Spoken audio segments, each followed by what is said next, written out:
Welcome back to my channel. I am Dr. A. Navanita, Assistant Professor in AC Department, Mahatma Gandhi Institute of Technology, Hyderabad. So today I am going to discuss a topic that is nothing but a verilog. So here whenever you want to design a circuit, that circuit has to be designed using one programming language initially in the industry, semiconductor industry, using hardware description language. That hardware description language is nothing but verilog. Okay, so why this HDL has to be used, that we have to know. Why use an HDL? HDL stands for what?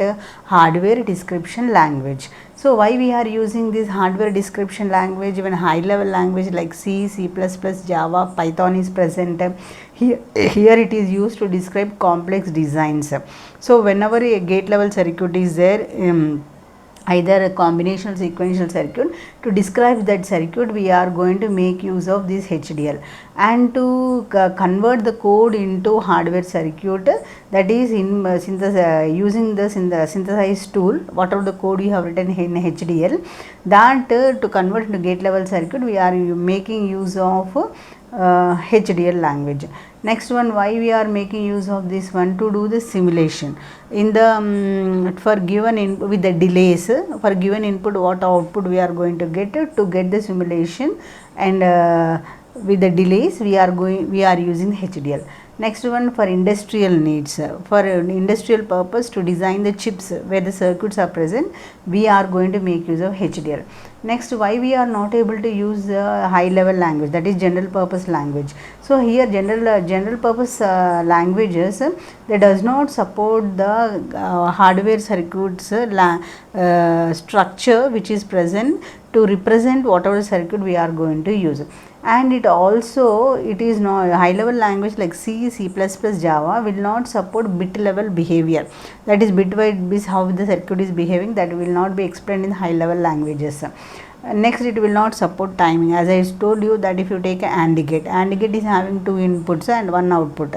To transfer the input to the output, whatever the AND gate is there, it might be taking some time. So timing delay you cannot give in the high level languages. Next, high level languages will not support the concurrency. Concurrency means two or more statements cannot be executed at the same time. When you go for C, C++, Java or Python, one by one line execution takes place. But HDL languages are used for executing the statements parallelly.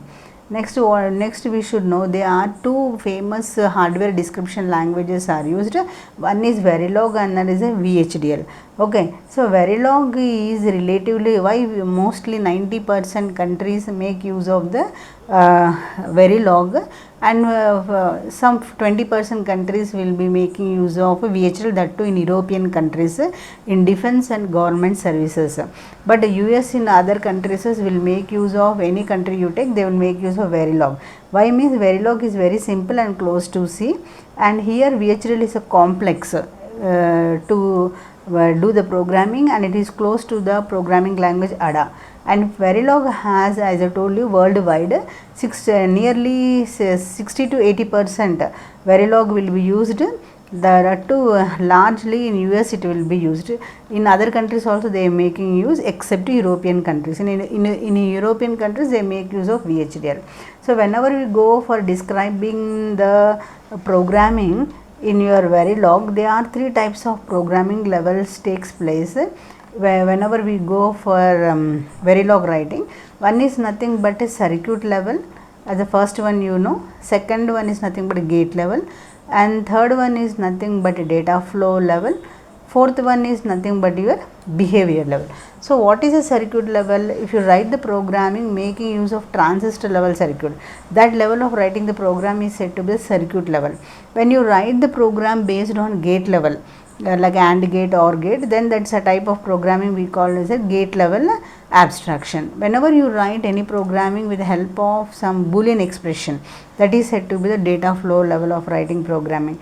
Next one is nothing but behavior level. Whenever you write the program based on given inputs, what output you are going to get, that is said to be the behavior level programming. Okay, so now we will see how those will be represented.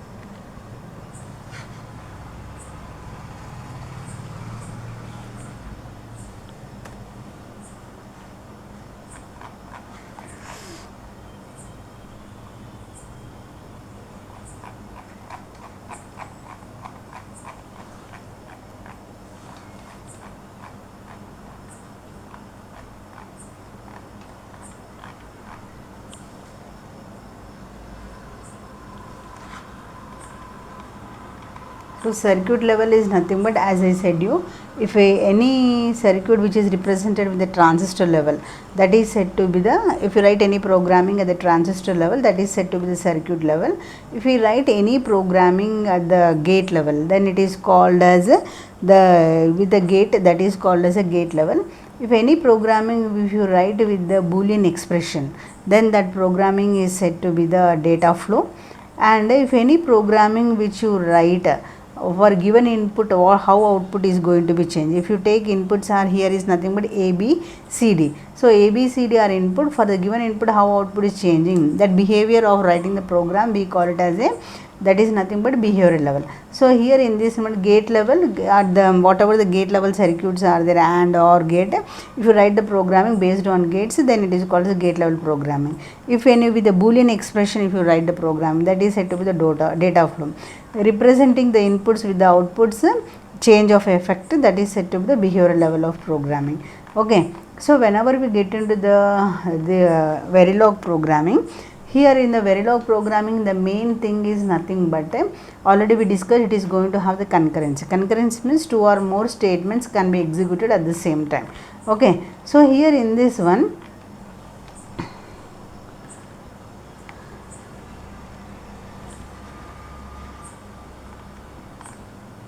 whenever you want to write a program, the verilog, a keyword will be used as a module.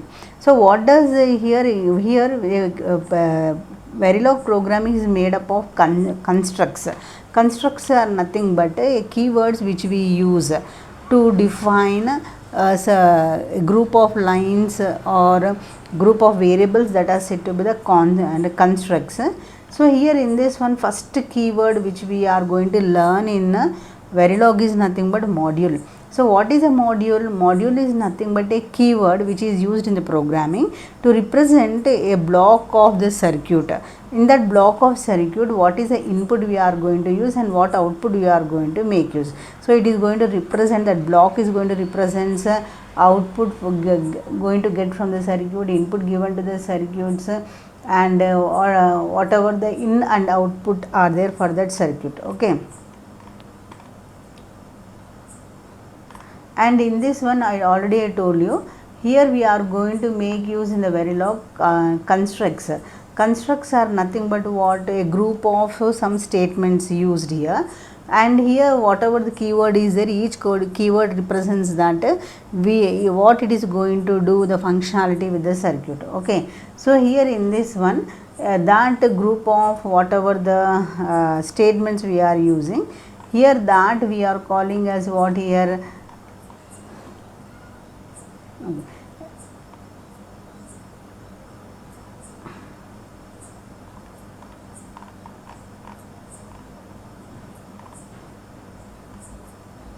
A module, here it is containing, module contains of a tokens. A token is nothing but what here, it is tells to invoke the module, these tokens are used here. So here in this one, the comments, operators, numbers, strings, identifiers, keywords, whatever we are using, all these are going to be called as Lexan tokens. Okay, so here the module may be containing any one of these. So Lexan tokens is nothing but whatever the keywords you are using, like module, end module, begin, if then, if, for strings, group of characters which you are using, the variables which we used, statements which we use is said to be identifiers, numbers, operators like plus, minus, comments if you make use, all this is going to called as Lexan tokens. So module is made up of all this. Okay, so if you take a module is nothing but a keyword which will tell that a circuit we are going to take. It signifies whenever you go for writing a verilog programming, the syntax for the keyword module, the syntax is like this. First, what you will write module keyword, and in this all the statements and keywords which you have to write in the verilog is nothing but small letter. It is a case sensitive programming. So here in this one, this module signifies declaration of this module represents that we are using a module, that is nothing but a block of circuit which is used, and after the module, name of the module is used. The name of the module is nothing but here a test. Between the module, once you have started, if you want to end the module, one keyword is used, that is nothing but end module. So signifies termination of the module, and within the module and end module statements is written, and that statements are terminated with the semicolon, which that semicolon signifies termination of the module. So every statement should be ended with the semicolon, that represents termination of the module statements.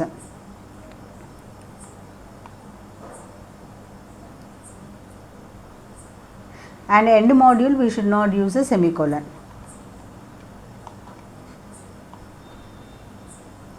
As I told you that verilog is going to contain constructs and convention, and here in this one whatever we write, whatever the characters which use, that is a keyword, identifiers, all these we are calling as what, legs in tokens. Character, all these characters, strings, whatever you are using, that is operators, keywords. In verilog, a lexical token in verilog can be a single character or group of characters. So they can be your single character variables you can make use, identifiers you can make use, keywords, white space, numbers and strings, all this is going to come under lexical tokens. Case sensitive, here verilog is a very case sensitive, that means uppercase letters and lowercase letters it will treat as differently. So sense is different. Here this sense capital S, here this is different from this one what you have written the small letter, and this is different from the bigger letter. Okay. So here in these keywords, whatever we make use, which is called as a constructs in the verilog, a keyword tells us what activity you are going to do in the, that keyword tells what activity is going to be done in the programming, and here and it can be and programmer cannot use, programmer has to use that keyword for that special purpose only. Okay. So all the keywords here what we have written here, keywords define the language constructs, and keyword signifies activity to be carried out, initiated and terminated. If you want to do any work, we want in the programming, we want any work to be done in the circuit, that has to be written with the keyword, and if you want to initiate any circuit work to be done, that also should be written with the keyword. If you want to terminate it, then circuit to be stopped, then also you have to use it with the keyword. So programmer here in this one, programmer cannot use a keyword. A programmer cannot use a keyword for any other purpose. So here whatever the purpose it is there, for that only it has to be used, not for the whatever the programmer wants.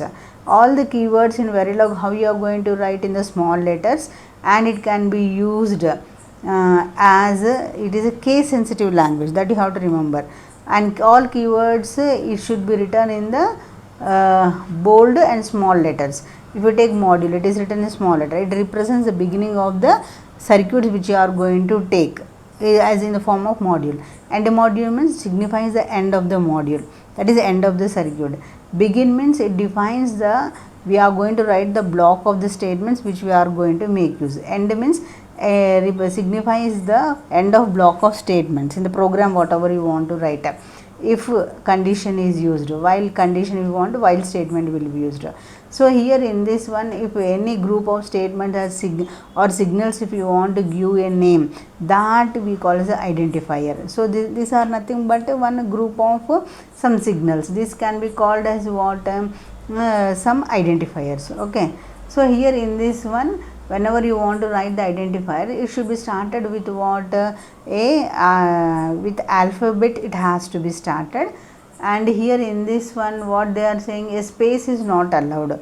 If you take name space A is there, so it is not allowed when you want to represent an identifier. Identifier is nothing but a group of characters, a word to represent something, a group of signals. A group of a name is said to be here an identifier. Okay. So here in this one, a dollar with a special sign also not used to define an identifier. Okay, and here now number you are starting, this also not allowed. So here at you are using, this also not allowed. Okay, so a plus bm, this also not allowed. Here plus because of the presence of the character plus. So whenever you go for white space character, hash b, hash t, hash n is used as you make use of in other languages. Okay, so here in this one they are separate, they are introduced. Okay, next, how you can write the comment in a program. So if you can write a comment by putting a two lines like this with a statement. This acts as a one line comment. When you include any line of statement with asterisk, with asterisk, then it is said to be, if you include any line within a asterisk, if you include any line within asterisk, then that will be a comment. Okay, so if you include any multiple lines with asterisk, then that also acts like a comment, like in your C programming.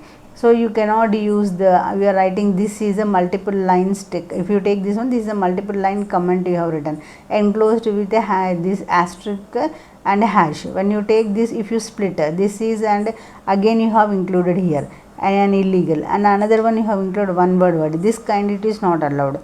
So even in this one, if you write like this is a two lines if you write, and you can write this as a, it can be treated as a legal comment. Okay, so operators, if you take, there are three types of operators are there in the verilog. One is nothing but unary operator, binary operator, and ternary operator. If you take unary operator, if any a and b here is nothing but said to be operands.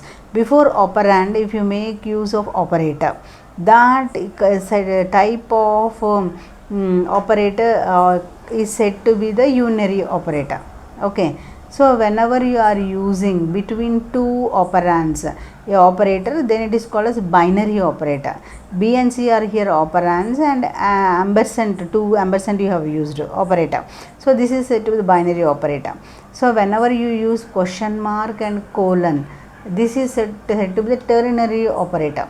So question mark and colon is said to be ternary operator, and ternary operators are used between three operands. So here in this one they are checking if A is B are equal. If it is equal, then C should be, it should print C.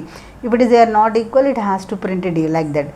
Next, number specification. How you are going to use number specification? What is the syntax you are going to use? First, size of the number will be represent, whether you are using hexadecimal, octal or decimal, that will be base format will be written. Next, number whatever you are using, that will be represented. So size what you are using here 4, and base format what you are using here binary, and what is that number you are going to use, this is the binary number. Next, what you are going to use here, size is nothing but 12 bits, and base format size you are now using is nothing but 12 bits, and base format you are using is nothing but hexadecimal, and the number which you are using nothing but ABC. If you take here, what is the size is 16, and what is the base format decimal, what is the number you are going to use, 255.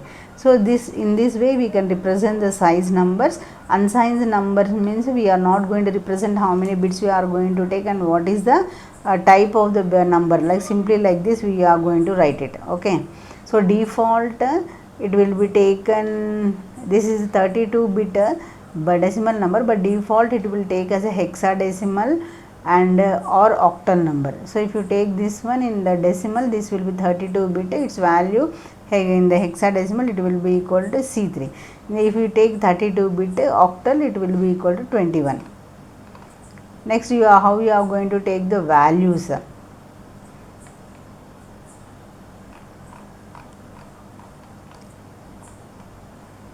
It has if you go for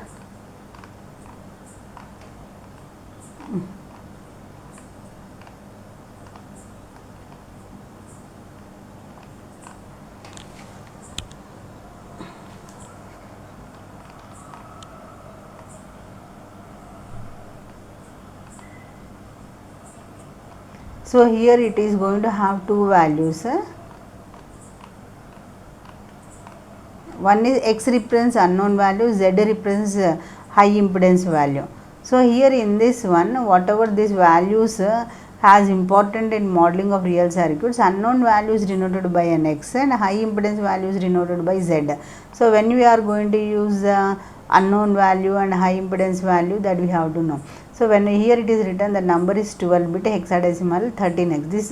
This is a 12 bit hexadecimal number with 4 least significant bits.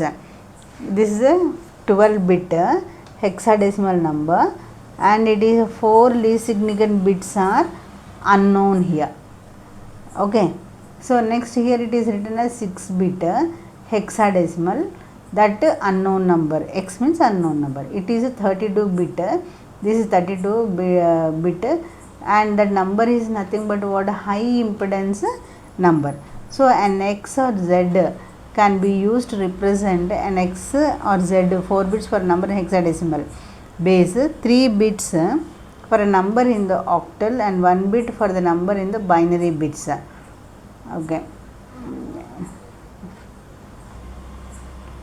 Next we have whether we are using the negative number or a positive number. So here it represents that it is here whatever we are taking the number is nothing but a negative number, and that negative number here is represented in the 3 bits. Okay. So here in the D3 it is written. Okay. Always whatever the positive or negative numbers we are taking, that signs will be represented preceding with that. Okay.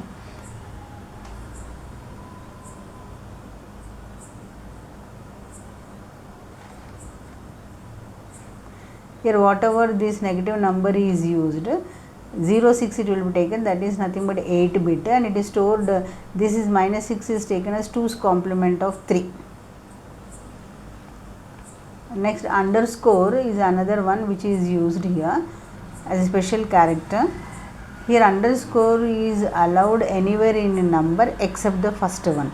So you can use between anywhere, but whenever you take the number, this is a 12 bit binary number we are taking, you can use anywhere that underscore, that is dividing 4 bits you have written, but first it should not be used. So whatever the 4 bit 10 question mark is there, that is unknown number. Whatever the high impedance unknown values they have taken, here it is taken as a ZZ.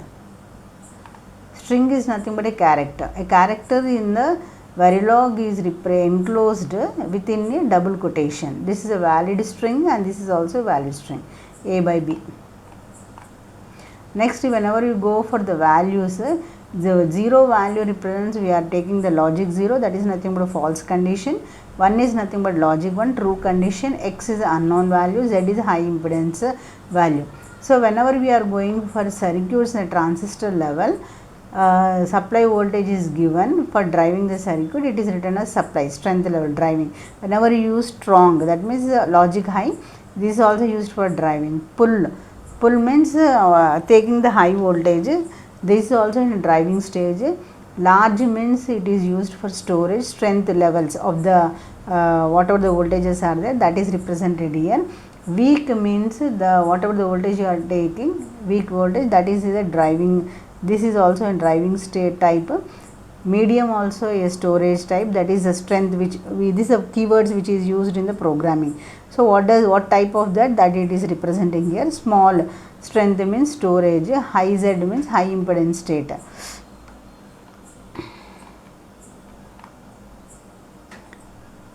So whenever in the next one we are going to learn about net types. So today what we have learned here, why we are going to use the HDL language, isn't it? So the content which you have learned here today, you have learned that why we are using why we have used the HDL, isn't it? So here in this one, whatever we have learned, that is HDL, already we discussed that it is nothing but a hardware description language, isn't it? So here in this one, so in this one introduction to verilog we have studied, that is nothing but what verilog is nothing but the hardware description language which is used to design your circuits, like your CPUs, memories, gates, and that will be used. Even for FPGA to check the logic of the program, in ASICs to design circuits also verilog will be used. This is standardized by IEEE, that is Institute of Electronic and Electrical Engineers.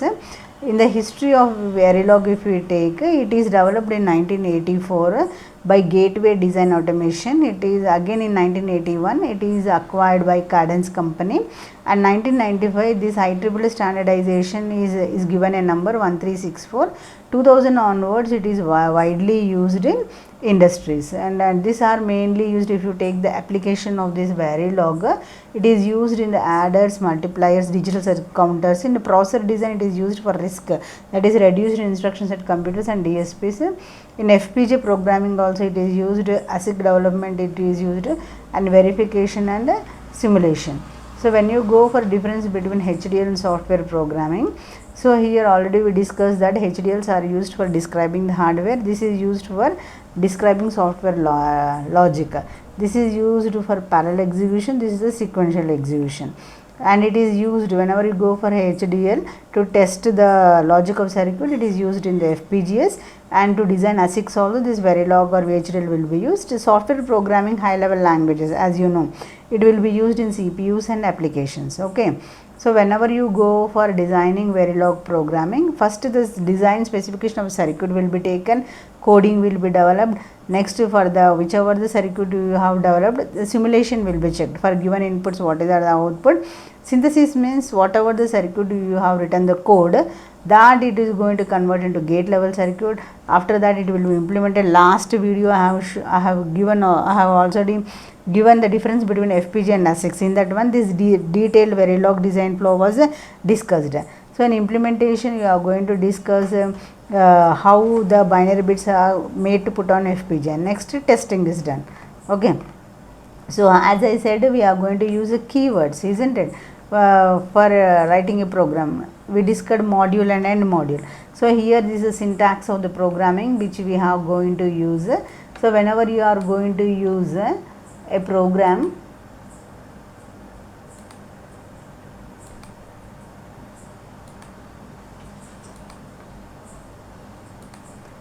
so this is module, name of the module, and whatever the inputs and outputs we are going to give. Here inputs A and B and Y is output.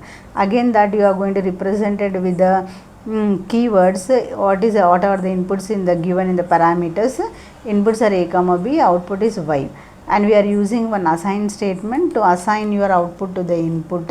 Y equal to A ampersand of B, and next you have started the module, you are going to end the module. So here we are going to use major two data types here, net and register. Whenever you use a wires to connect, that is represented with the data type net, and it carries a value, it will not store the value. And again another data type is nothing but register. This is used for what, it used to store, this also wire, but it will store the value until new value comes to it. Okay, integer is another data type which will take the values of any unsigned or signed numbers. Okay. So operators, when you take in the operators, when we are learning detailed one by one, in this one we will be come across arithmetic operators, logical, relational, bitwise, and shift. When we are doing programming using this, you can understand how it is going to be done. Okay. So basic building blocks is nothing but what here, it is going to contain port list and internal logic. That means whatever the inputs and outputs we are going to use. Okay. So different types of all this we will come one when we write the program.